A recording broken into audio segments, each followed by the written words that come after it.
want to go over a few things first, and then we're going to go just directly into the audits, okay? As I started to think about this yesterday, and you may have seen me post it several times, please keep your messaging as simple as possible because it matters.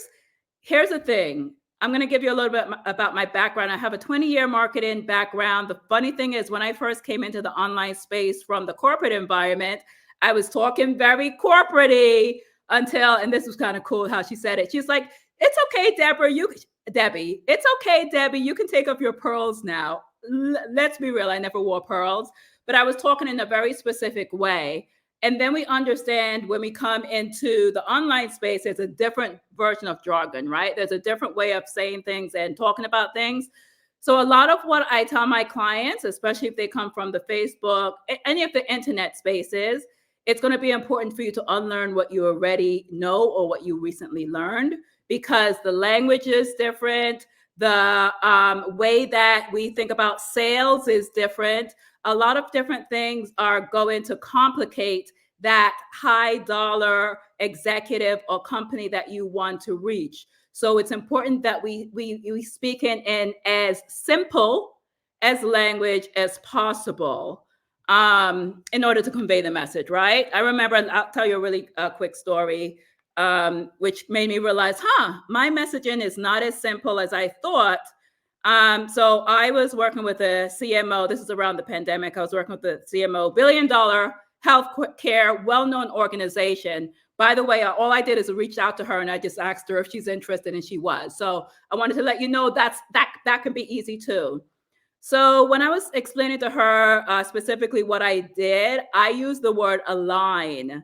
Think about this lady. She's a CMO of a billion-dollar healthcare company, pretty much right underneath what a CEO would be, right? So her background was in science, or is in science and math. She said, what do you mean by align? Doesn't necessarily mean she didn't know what align means. Think about a leader. We want to be able to clarify and understand before we even have the conversation. So I realized, align is not even a clear messaging technique that any executive would understand. So we want to be as clear as possible. You know, they talk about, talk on the sixth grade level? Talk on the sixth grade level, because you're an expert at what you do. This is something you've done all your life, whether, you've gotten the skill set from multiple degrees in, multiple years of schooling, or it's just something from the time you were 7 or 10 years old, it just came natural for you. So this is what I want to kind of understand, that just because you know it really well and you think it's simple, doesn't mean that someone who is running a corporation or running an association gets it. Because I've seen some things, and I'm sure other people have seen some things where I'm just like, this is interesting. You don't even have a way to track where your traffic is coming from, and you have 4 different traffic sources. So just the simple things that we know, guys, and I say this over and over again, the simple things that we know, they don't know. And they're going to pay for that, because can you imagine how much that's costing their organization? And we're not talking, when we talk about ourselves, we talk about tens of thousands or hundreds of thousands of dollars that you're leaving on the table. That's multiple millions, hundreds of millions that they're leaving on the table by the things that, for some of us, they're just like, I'm not ready, or I'm intimidated, or I don't even know if I can teach these people anything. They're leaving money on the table because you're not necessarily stepping up to teach them the thing that comes so easy for you. You have conversations about this all the time, and you could talk about this on stage forever, but you choose not to. Or there's other things, but I just boil it down to you choose not to. So let's go through this list. I'm going to use my handy dandy phone to find out. I'm going to go through. Initially I thought, okay, I'm going to call your name and then I'm going to say what you do. But what I want to do that can help as much people as possible is I want to talk about the actual role or the title that you have. And then I can tell you how to translate that into a corporate.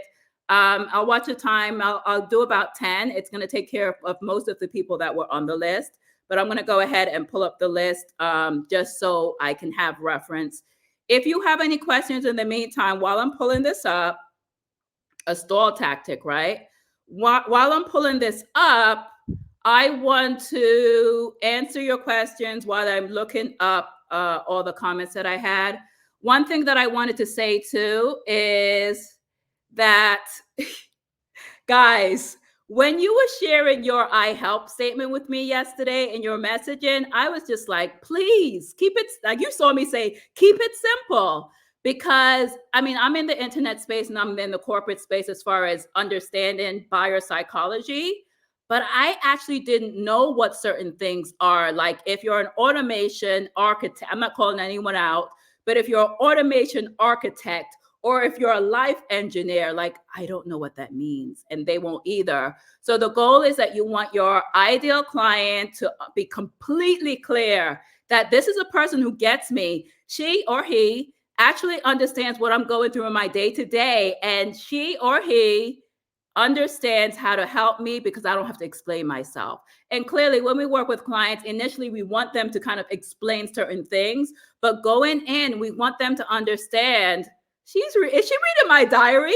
Because she's talking to the specific situation that's causing me a lot of issues right now. All right, so the first thing I'm going to start, because I thought I'm starting with the ones that it's not obvious, right? So if you're a marketing strategist, it's obvious, guys. I'm going to talk to the ones that are not obvious. Give me a second. Sidebar, and I'm like this with all creatives. I like that show. What is that show? Love is Blind. You know, I went on Amazon to order these. All right. First one, we're going to start with relationship coach. So relationship coach is like, how can I even help someone? Because I'm going to, let's be real, guys. We're talking about executives, B2B. We're not trying to promote and sell them relationship stuff or love stuff. So when we think about a relationship coach, we think about these executives, what they go through in their day-to-day, how they handle, and you already know if you have a team or if you have clients, sometimes the personalities don't always mesh. Some people have excused or released their clients because of that. Or some people with team members have released team members, but only if it gets very problematic, right? But when we think about an organization, and like I mentioned, when I mentioned corporates, it's not just a Fortune 500 company, but you have a solid team member, and somehow the language, the way you guys relate are just not the same. Or you have someone who is Gen X in the house, or someone who's Gen Z, and they're not going to be able to mess with each other. So when we think about, and correct me if I'm wrong, let me know if there's any of the relationship coaches on the line with me right now. When we think about relationship coaches, and I think about the skill set, it's not necessarily that you can't find a man because there's a pool of men and even good men. Maybe it might be maybe something how you communicate, how you accept criticism, how you close down if someone says something that you don't like, right? That makes you feel like I'm not going to submit. Just all of these different things that we have going in our head. So when I think about the, and this is from my standpoint, so like I said, if you're a relationship coach, make sure you're sharing in the comments. When I think about what the skill set and it factor, the innate ability of a relationship coach is to be able to understand why something that person was doing in the past didn't work out before, and let's dig into what that is, and let's fix it. So it could be communication style. It could be as I can't remember her name. She had a show, Your Picker is Off, which happens for both men and women. So now you can go into an organization as a relationship coach, or you can guide this lady one-on-one, because organizations do give executives budgets for professional development. So when you think about how you can come into an organization or just guide this woman, she may have just gotten this really great promotion. She went from someone to someone who's an executive, and maybe she just wants to, because sometimes people don't want to admit that they're having a hard time figuring it out, and they may not go to the corporate folks or their team because you're now going to think that I just don't know what I'm doing. So they may hire you privately. So now you're going to go in and have the conversations. Maybe she shares with you what may have happened in a team meeting, and it's all about building relationships. So you can transfer what you're doing to help people to find love and build relationships that way into how someone within the corporate environments not having a great time with communication and accepting feedback, because a lot of our leaders don't know how to accept feedback. They just shut you down. So that's how you can kind of go in. Okay. So that's relationship coach. Do we have any of the relationship coaches in the house? I don't see any, but if you know anyone, go ahead and tag them, because this is good for them too. All right. Let us go. Another one that I thought was like really, really cool.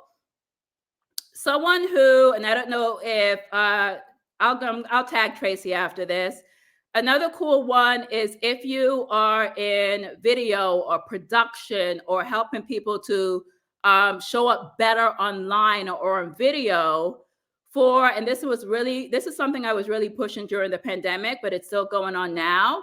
When we think about these women who are leading these high level meetings, sometimes they're just leading the meetings on Zoom. Sometimes they have a remote team and they lead it on Zoom. What if you were to better explain to them how to frame themselves and how to put together the right lighting so they present as they would want to? Because there's a lot of confidence issues that come sometimes. Some people don't even go live because they don't like the way that they talk or look. I like how I talk, New Yorker. So some people have that, they have less confidence. Doesn't mean that they don't hold the meetings, but what if you were able to be someone that could be on call, not 24 hours a day, but if someone knows that they have a meeting, they have a big meeting in 4 days, they reach out to you, you get on Zoom with them, and you walk them through how to set up the video, how to set up their lighting, how to set up the frame in the photo. So that's something when we talk about, the video coaches or how to present yourself better, that would be a great way to set up your messaging. So when I talk about your messaging, how are we going to start to have the conversations in your content, in your profile, anywhere that you are? You could even go live on LinkedIn and give them an example. So this could be an example like we just went over, right? Now, when we talk about, so that's your, number 2 is your video person. Number 1 was your relationship person. Now let's think of another, so I like to think about situations. Let's think about another situation. So Mary was just sent an email and just had a phone call that she's been awarded Woman of the Year by one of the most prestigious associations that she's a member of. Now, Mary is okay with coming to work and dressing herself in corporate suits and all of that stuff, but Mary is not that confident in understanding how to dress herself in a lovely gown, because when you think about, she's also going to do a thank you speech, which kind of turns into a motivational and keynote speech. We have 2 people for that. So if you're either, and I'm kind of giving skill set, right? I don't know what how you market it now, but I want to give skill set. So if you're either in an industry where you help people with their look, it could be branding, it could be styling, it could be some way of fashion, it could be as simple, and let's say she does have a personal shopper at Nordstrom's, but the last time that personal shopper picked something out for her, she did not understand her body style and it looked a really hot mess. So let's say that in your content, in your videos, the way you show up, you can share with her that you understand. So this is really being very specific. You understand a full-figured woman. You understand a woman who, so think about how you would have that conversation, and that's someone who could reach out to you privately. Still comes under the personal, professional budget that they have within organizations, or they make enough, $500,000 a year plus. They can pay out of pocket. It can become a write-off because it's still a part of a company event. Now, let's think about a public speaking coach or a speaking coach. Maybe she's not as confident because it's been a long time since she's okay presenting to her team and sharing ideas with people she knows, but maybe at the event where she is going to have to say this thank you speech, maybe she needs, and a writer. So I remember there was someone who said she's a ghostwriter. Let's also talk about how you can help her to develop that speech, and then you could practice with her because a goal for all of them is to show up as the best representation of themselves. So let me tell you this story. Going back to when I worked with that CMO, I was so shocked by this, but I think it's important when we understand buyer behavior that we understand that everyone that we get intimidated with, they're just like you and I. So I think this was like our first session. She said to me, what do you think about people reach out to me when they want the real truth, right? Be honest with me. What do you think about my picture? Because I think people say, or they think that I come off as really intimidating, and I want to be approachable. Whoever thought that someone in that position has that as a concern? Yes, I told her that she does look very formal and she looks unapproachable and she looks. I don't remember if I used the word stiff. I may have said the word stiff, guys. But when you think about those level of executives, they just want you to tell them the truth. You can sugarcoat if you want. If you're a sugarcoater, it's fine. But ultimately, they want you to know the truth because it's costing them in some form or fashion. Okay. So I want you to understand people will be intimidated by speaking in front of a crowd. People will be intimidated when they win this prestigious award, although they've been hoping for it for the longest time.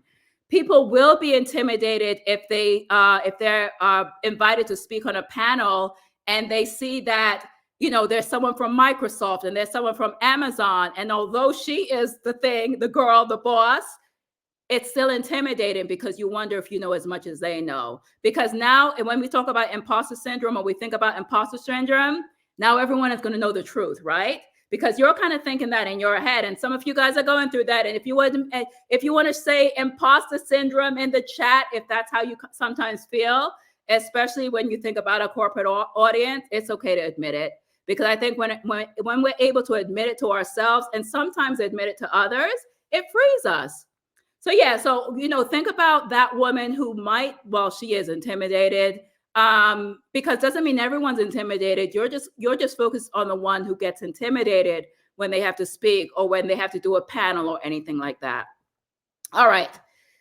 Share your aha moments in the chat while I take a sip. Share your aha moments in the chat with me, okay?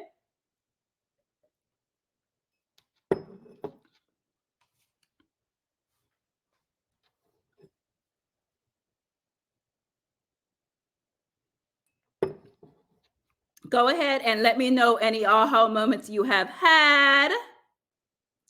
So Side Dow, I hope I'm pronouncing your name properly. You said you're a possibility architect. I don't know if you were on earlier on. When it's hard and here's the thing, guys.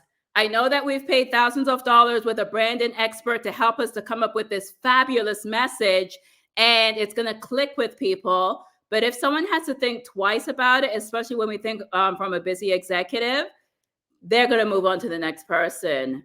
So I think it's always important for me to, share that with you. I'm not here to kind of call anyone out, but I think it's important for you to understand, although you were told to use a certain framework and it's marketed and you have to be clever, when it comes to your messaging, clear over clever is going to be the most important thing you want to remember today. Clear over clever. I would even invite you to tell maybe your 13-year-old niece or nephew or kid, what does this mean to you? If they can't figure it out, then I would suggest you can come to me. I would suggest either going back and revising it or coming to me and working with me, and let's get something that speaks to a corporate audience.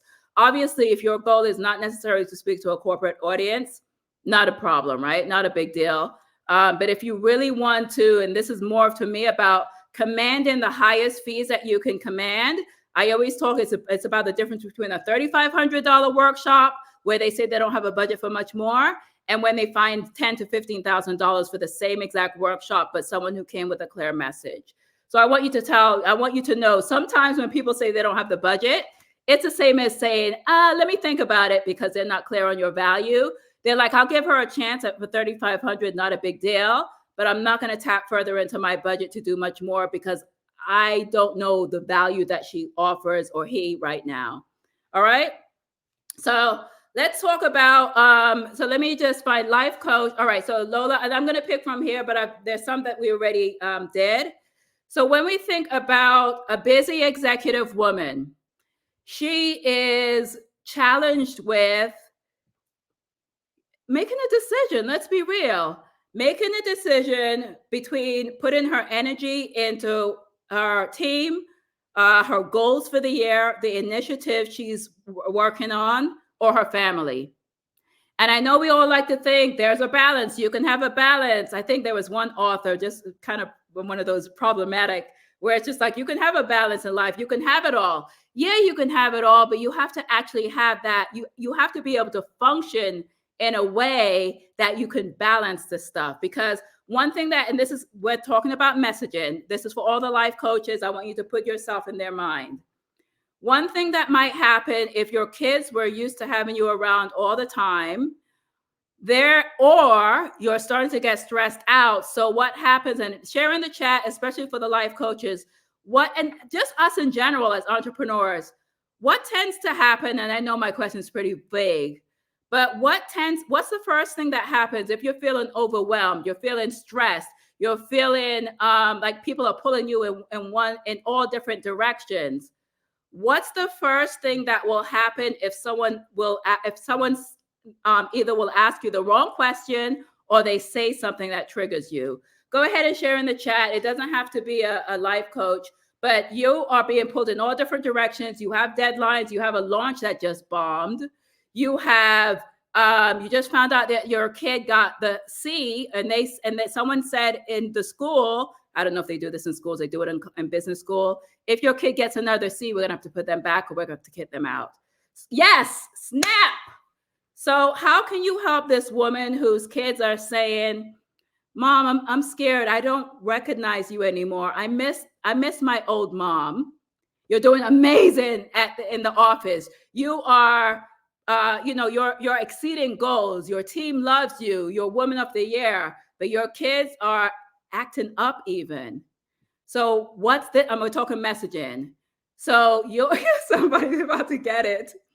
So how can you now convey, and she already understands the value of making sure that she has the balance between life and the office. Some people don't understand the value until something goes wrong.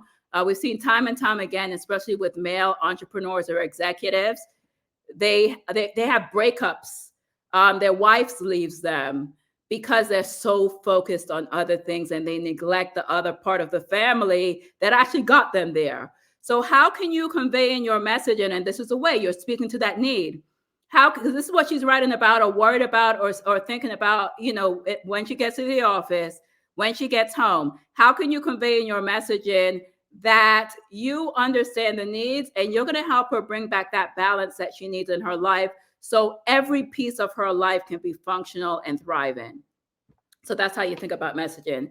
I'll tell you one story. And when I talk about messaging in your content, you're pretty much you're framing content around all of these things, right? So when you think about that, there's one person that I know. She was given an executive role, but it's an extremely and very important role, meaning from the time you get into the office, your phone's ringing or someone's knocking on your door to the time you leave. She said at one point it got so heavy and stressful, and she was able to come in, like, say, at 10 o'clock in the day. It wasn't like a 9 to 5 because you're working from home. Let's be real. She said it got so stressful one day that she turned off the lights, she locked the door, she acted like she wasn't there. So these are what people are going through. I know it looks beautiful and everything looks perfect on LinkedIn and they look like they've got it together. I think the mistake that a lot of us make is thinking that we can't help them. So that's another way that I want you to start to think about how you can help people. I'm going to find something a little bit different, because that goes under life coach, and that's going to be a nice spectrum. I would suggest not calling yourself a life coach on LinkedIn either. Find something different, okay? When we think about on that executive side, there's 50,000 life coaches. I always say one of the things that my clients, when they work with me, the biggest aha, which is a great thing, they're like, okay, I know you're a LinkedIn expert, but I didn't expect that we'd be learning a lot more, because everyone else just talks about how to press a button on LinkedIn, how to make a connection. I'm about how to tap into the psychology of a premium buyer so you can get the premium contracts that you desire, right? You can Google and YouTube how to work on LinkedIn, but I'm about the premium buyer that spends time on LinkedIn and how you can get them to see you. Because you're not tapping on their shoulder, because 50,000 people are tapping on their shoulder. You're showing up in all your glory, and all your fabulous messaging, and they're going to now, with all the people in front of them, they're going to see you and say, wow, this is a person I've been looking for the longest time. So that's what I want you to start to think about. Let me see if I can find something different. We have 4 more. All right. We did a speaking coach. I want to kind of give a different, there's a speech writer and there's a speaking coach, right? So when we think about on that, either the leadership or the executive level, there's a lot of times that they have to actually pitch other people, whether partners, whether, potential funders. So being able to come in, and we can all do better with what we do, right? We can all, even though we've done this pitch multiple times, not all of the pitches were accepted. And this is messaging for other people.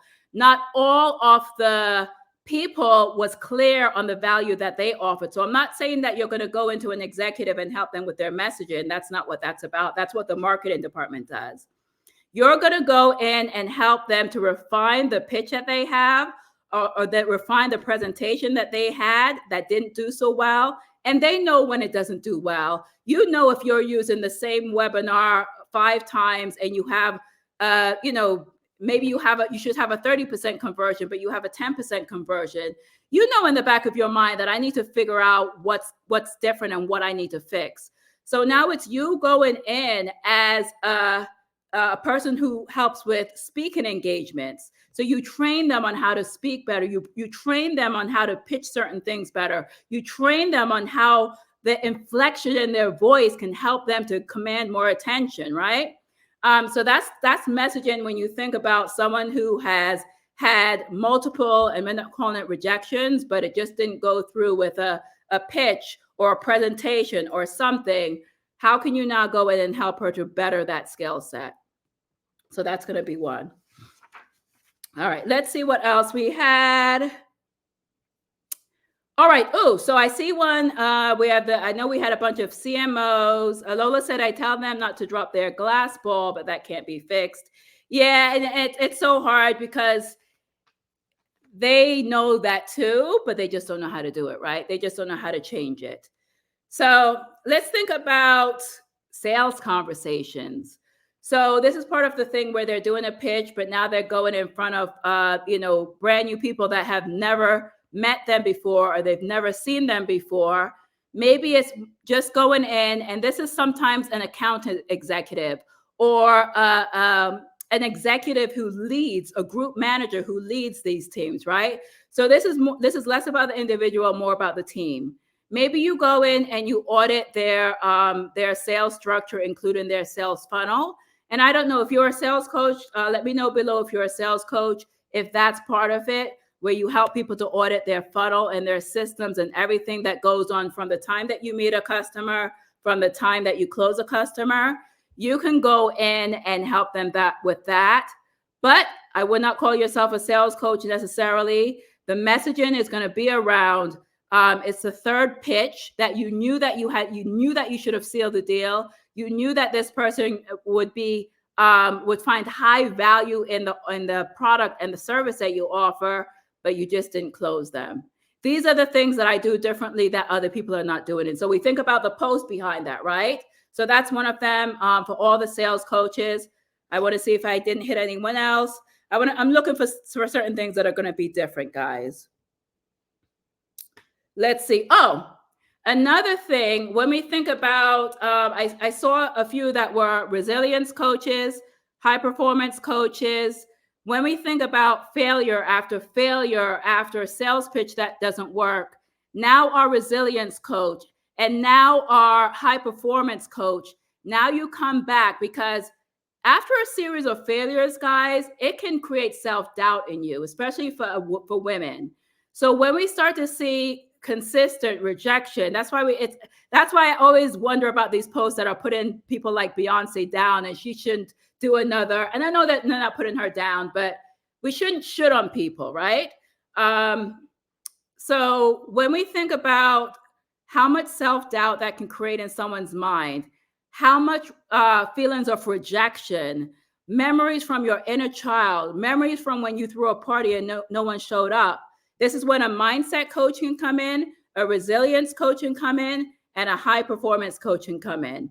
So I want you to start to think about all the different ways and the different pieces of content you can write around the scenarios that create self-doubt in someone's mind. So I want you to kind of think about that, guys. We are 30 minutes in. What I will do, I think I covered most of the people that I saw that, like I mentioned, clear over clever, right? For the ones that I really was completely clear on, I answered those.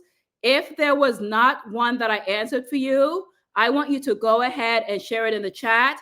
I may be, I can come back on live and do the rest of them, but I want you to share in the chat. But, I also want you to share what was the aha moment for you. So share in the chat, what was the aha moment for you? What will you do differently this week? You may not even want to jump on LinkedIn right now because maybe you're feeling intimidated. But I'd love for you, if you are thinking about tapping into the corporate contracts, the training engagements, and like I told you, it could be 1 hour, it could be 90 minutes, $10,000. If you're thinking of doing any of those things where you want to tap into the mind of a premium buyer, so instead of a $3,500 contract where they can't figure out where else they can get money, we now jump it up to $10,000. Send me a DM. I'd love to be able to work with you. Take a look at your messaging. Be able to understand what's that it factor, what's that unique value proposition and attraction magnet that makes you the person who is the only solution they see in their mind. I help you with that. How can we put together and how can we frame your content in a way that they will understand I need to work with her and I need to refer my friend Sue, who I went to lunch with last week, because this is what she was talking about. That's what I help you with.